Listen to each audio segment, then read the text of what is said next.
Hello friends, मी doctor Dattatray. आजच्या भागामध्ये आपण introduction to retail banking and corporate banking म्हणजे रिटेल बँकिंग आणि कॉर्पोरेट बँकिंगची ओळख या विषयावरती बोलणार आहोत.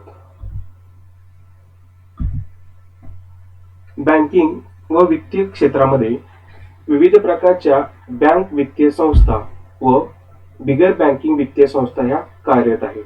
तथापि यामध्ये बँकिंग क्षेत्राचा विचार करता भारतामध्ये प्रामुख्याने राष्ट्रीयकृत बँका, खाजगी बँका, सहकारी बँका, विदेशी बँका, नागरी सहकारी बँका, त्याचबरोबर लोकल एरिया बँका, पेमेंट बँका, स्मॉल फायनान्स बँक यासारख्या विविध प्रकारच्या बँकिंग संस्था कार्यरत असल्याचे दिसून येते. यामध्ये प्रामुख्याने कार्याच्या पातळीवरती भाष्य करता यामध्ये विविध प्रकारच्या बँकाचे वर्गीकरण हे प्रामुख्याने रिटेल बँकिंग इन्स्टिट्यूट व कॉर्पोरेट बँकिंग इन्स्टिट्यूट या दोन प्रकारामध्ये देखील केले जात असते. अर्थात मालकी तत्वावर केल्या जाणाऱ्या वर्गीकरणामध्ये विविध प्रकारच्या बँकिंग प्रकाराचा समावेश होतो. परंतु बँकिंग संस्थांच्याकडून दिल्या जाणाऱ्या विविध प्रकारच्या सेवा सुविधा व त्यांची कार्ये यावरून प्रामुख्याने रिटेल बँकिंग व कॉर्पोरेट बँकिंग हे दोन महत्वाचे प्रकार पाडले जातात. या दोन्ही प्रकारच्या बँका या भारतीय रिझर्व्ह बँकेने परवानगी दिलेल्या लायसन्सधारी बँका असतात. मात्र त्यांच्या कार्यकक्षा व त्यांच्या कार्याचे स्वरूप पाहता यामध्ये खूप मोठ्या प्रमाणामध्ये तफावत असल्याचे आपल्याला दिसून येते. आता आपण रिटेल बँकेची संकल्पना समजून घेण्याचा प्रयत्न करूया. रिटेल बँकिंग संस्था या भारतीय रिझर्व्ह बँकेने परवानगी दिलेल्या व्यापारी बँका व सहकारी बँका यामधील बँकिंग संस्था असतात. तथापि या बँकिंग संस्था प्रामुख्याने वैयक्तिक ग्राहक व छोटे उद्योजक व्यावसायिकांना विविध प्रकारच्या बँकिंग सेवा सुविधा देण्याचे कार्य करतात. आपण केम्ब्रिज बिझनेस डिक्शनरी यांनी मांडलेली आपण व्याख्या पाहूया. केम्ब्रिज बिझनेस डिक्शनरीनुसार रिटेल बँकिंग म्हणजे बँकिंग संस्थांचे अशी कार्ये की ज्यामध्ये प्रामुख्याने सर्वसाधारण जनता व लहान उद्योगासाठी विविध प्रकारच्या द्वितीय व बँकिंग सेवा दिल्या जातात. पुढे आपण रिटेल बँकिंगची दुसरी व्याख्या पाहूया, जी श्रीमती श्यामला गोपीनाथन, ज्या डेप्युटी गव्हर्नर आरबीआयच्या होत्या, यांनी मांडलेली व्याख्या पाहूया.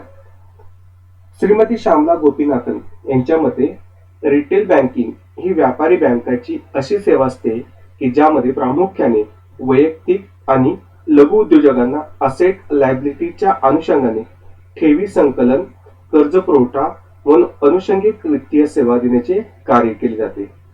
आता आपण रिटेल बँकाचे सर्वसाधारण स्वरूप पाहूया.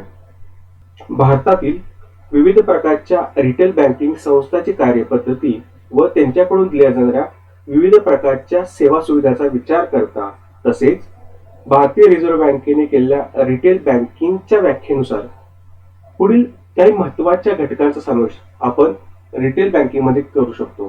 त्यामध्ये आपण काही 6 मुद्दे आहेत ते आपण यामध्ये पाहूया.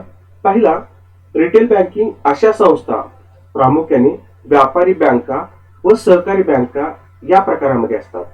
दुसरं, रिटेल बँकिंग संस्था ह्या वैयक्तिक ग्राहकांना आवश्यक असणाऱ्या विविध प्रकारच्या सेवा सुविधा उपलब्ध करून देतात. तिसरा, रिटेल बँकिंग संस्था लघु उद्योग व व्यावसायिकांना आवश्यक असणाऱ्या विविध प्रकारच्या वित्तीय सेवा उपलब्ध करून देतात.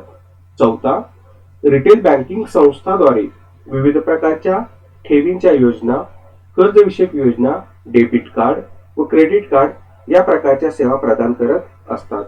पाचवा, रिटेल बँकिंग संस्था इतर वेगळ्या वित्तीय संस्थांच्या सहकार्याने विमा सेवा, गुंतवणूक सेवा, त्याचबरोबर इतर वेगवेगळ्या आवश्यक वित्तीय सेवा ह्या उपलब्ध करून देत असतात.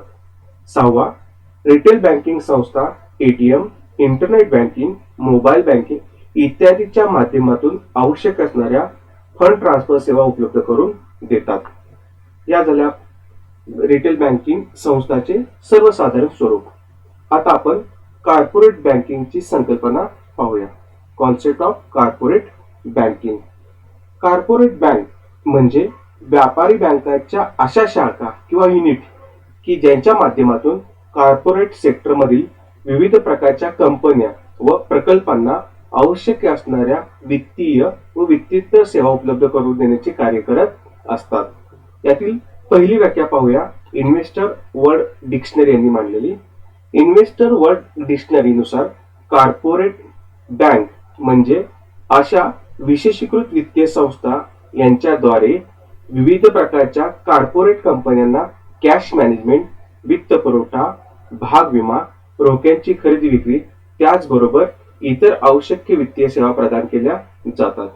आपण कॉर्पोरेट बँकिंगची दुसरी व्याख्या पाहूया, जी स्टेट बँक ऑफ इंडिया गटाने मांडलेली आहे. स्टेट बँक ऑफ इंडिया गट यानुसार कॉर्पोरेट बँकिंग सर्व्हिसेस म्हणजे अशा सर्व्हिसेस की ज्या अंतर्गत विविध प्रकारच्या कॉर्पोरेट ग्राहकांना म्हणजे उद्योग संस्था, विविध प्रकारच्या कंपनी, ट्रस्ट, पार्टनरशिप, प्रोप्रायटर इत्यादी विविध प्रकारच्या उद्योजकांना आवश्यक असणाऱ्या वित्तीय व वित्तीय सुविधा प्रदानाची प्रक्रिया होय.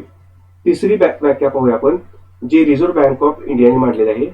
आरबीआयच्या मते कॉर्पोरेट बँकिंग व्यवसायामध्ये प्रामुख्याने पार्टनरशिप, फर्म, कंपनीज, वैधानिक मंडळे, ट्रस्ट, संस्था यांना बँकिंग सेवा सुविधा उपलब्ध करून देणे होय. यामध्ये प्रामुख्याने रिटेल बँकिंग सेवा सुविधेचा समावेश नसतो. आता आपण कॉर्पोरेट बँकिंग संस्थाचे सर्वसाधारण स्वरूप पाहूया. देशाच्या बँकिंग व वित्तीय यंत्रणामधील कॉर्पोरेट बँकिंग संस्था या प्रामुख्याने खाजगी क्षेत्रातील बँका व राष्ट्रीयकृत बँका त्याचबरोबर भारतातील विदेशी बँकांच्या माध्यमातून चालवल्या जाणाऱ्या विशेषीकृत बँकिंग युनिट असतात. या युनिटच्या माध्यमातून देशातील उद्योजक व्यावसायिकांना आवश्यक असणाऱ्या विविध प्रकारच्या वित्तीय व वित्तेतर सेवा उपलब्ध करून देण्याची व्यवस्था केली जात असते. यामध्ये प्रामुख्याने ज्या वेगवेगळ्या बाबींचा समावेश होतो त्या 8 बाबी आपण पाहूया. त्यामध्ये पहिला, कॉर्पोरेट बँकिंग संस्था या प्रामुख्याने देशातील विविध प्रकारच्या कॉर्पोरेट कंपन्यांना आवश्यक असणाऱ्या वित्तीय सेवा देण्याचे कार्य करतात. दुसरा, कॉर्पोरेट बँक कंपन्यांना आवश्यक असणाऱ्या पैशाच्या स्वरूपातील कर्जपुरवठा करतात. असा कर्जपुरवठा प्रत्यक्ष व अप्रत्यक्ष स्वरूपाचा कर्जपुरवठा असू शकतो, म्हणजे डायरेक्ट आणि इनडायरेक्ट फायनान्स केलं जाऊ शकतं. तिसरा, कॉर्पोरेट बँक देशातील उद्योजक व व्यावसायिकांना शॉर्ट टर्म, मीडियम टर्म आणि लॉंग टर्मचा कर्जपुरवठा करण्याचे काम करतात. चौथा मुद्दा, कॉर्पोरेट बँकाद्वारे वित्त पुरवठा बरोबरच विविध प्रकारच्या ऍडवायझरी सर्व्हिसेस, ऍडवाइसेस व मार्गदर्शन सेवा देखील उपलब्ध करून दिल्या जातात. पाचवा, कॉर्पोरेट बँकिंग संस्थाच्या माध्यमातून लीज फायनान्स त्याचबरोबर हायर पर्चेसिंग सेवा ह्या उपलब्ध करून दिल्या जातात. सातवा मुद्दा आहे, कॉर्पोरेट बँकिंग संस्थाच्या माध्यमातून देशातील उद्योजक व व्यावसायिकांना भांडवल बाजारातून भांडवल उभे करण्यासाठी मध्यस्थी विषयक सेवा उपलब्ध करून दिल्या जातात. आणि आठवा मुद्दा आहे, कॉर्पोरेट कंपनीच्या विविध प्रकारच्या सिक्युरिटीज म्हणजेच शेअर्स, बंधपत्रे, कर्जरोखे इत्यादीची विक्री करून देण्याची व्यवस्था देखील केली जात असते. अशा प्रकारे या भागामध्ये आपण रिटेल बँकिंग त्याची ओळख आणि कॉर्पोरेट बँकिंगची ओळख, त्याचबरोबर रिटेल बँकिंग संस्थेचे सर्वसाधारण स्वरूप आणि कॉर्पोरेट बँकिंगचे सर्वसाधारण स्वरूप पाहिलेले आहे. धन्यवाद.